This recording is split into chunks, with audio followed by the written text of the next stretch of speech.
shout out Meg to The Trench. I mean, this is, of course, the sequel to the 2018 film The Meg, which, I mean, I saw it once when I reviewed it in cinemas, and I was like, yeah, it's Jason Statham fighting a giant shark. The end, the movie. It's not that Shakespearean of a movie. It's not that type of film.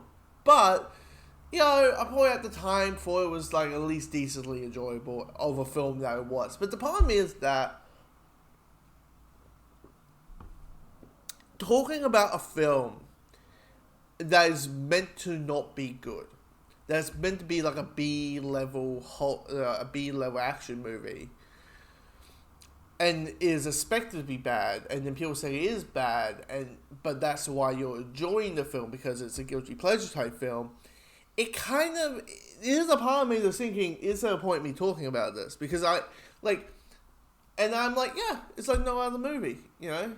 You can what the movie could actually do is prove on itself, have people expecting one thing and get another thing out of it. And sadly, The Meg 2 is like the first one. Now, what I find myself is that because the plot of the movie, the plot of this movie is a little bit more better than the first one. The story of The Trench, Meg 2, is that you got Jason Statham's character and a bunch of sea warriors going to the deepest sides of the ocean. They're going into the trench where all of these dinosaur water creatures are there that no one on the human, or at least alive, have seen. But what happened is the diving gear is broken down, and they're trapped in the trench, and they need to find a way to get back to the surface. And while that's happening, the Megs and the megalodons and the octopuses and these walking fish type creatures are coming to the surface world. Now, the thing about this movie is you kind of have to embrace the ridiculousness. If you're trying to do the whole, it's meant to be bad, or it's meant to be just a guilty pleasure movie. It's meant to be a movie that shut off your brain and that's it. It's meant to be just be fun, dumb action. The thing is, you kind of need to embrace it.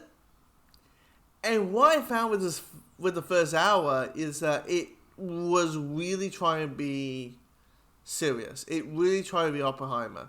But the problem is the character development and the character growth of this movie is so thin.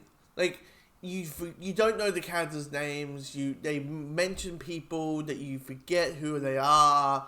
You forget certain characters. You forget certain plot points. You forget that even certain characters were in the first film to begin with bad movie 101 jokes. Like, in this movie, you get the enemy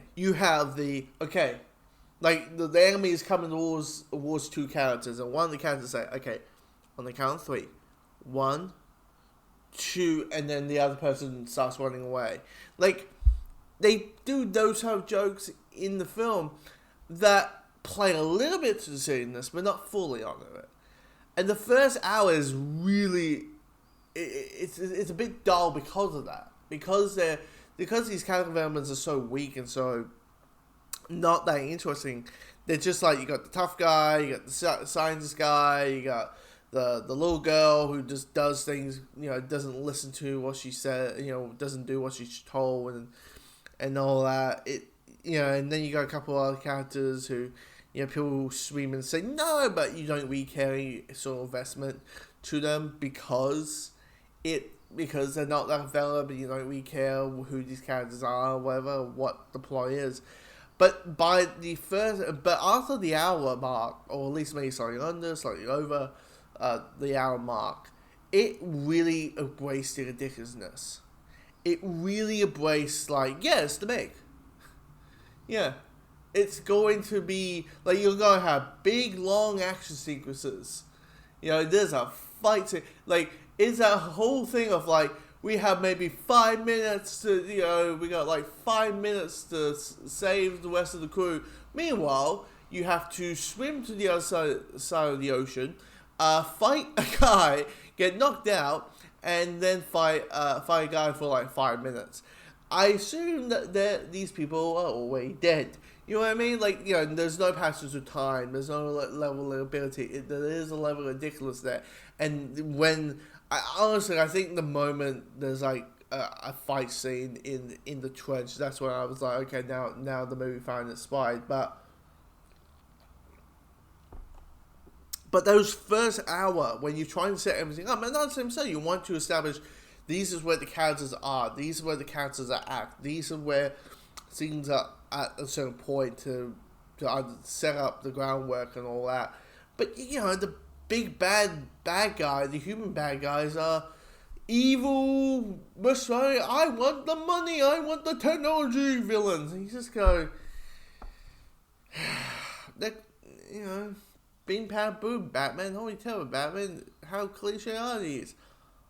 Very cliche, my friend, very cliche. But, yeah, it's just, it was one of those, like, I knew what I was walking into, but at the same time, I was kind of hoping I was just hoping for dumb fun, and I got it at the end, but it took a while. I mean, you had someone jumping out of the helicopter, holding the bomb, and going, yay! In slow motion.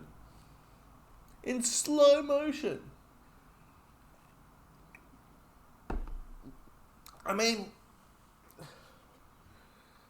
yeah, that's the kind of stuff. It's stuff that makes you go, okay, now this is enjoyable. I'm now having somewhat of a fun time,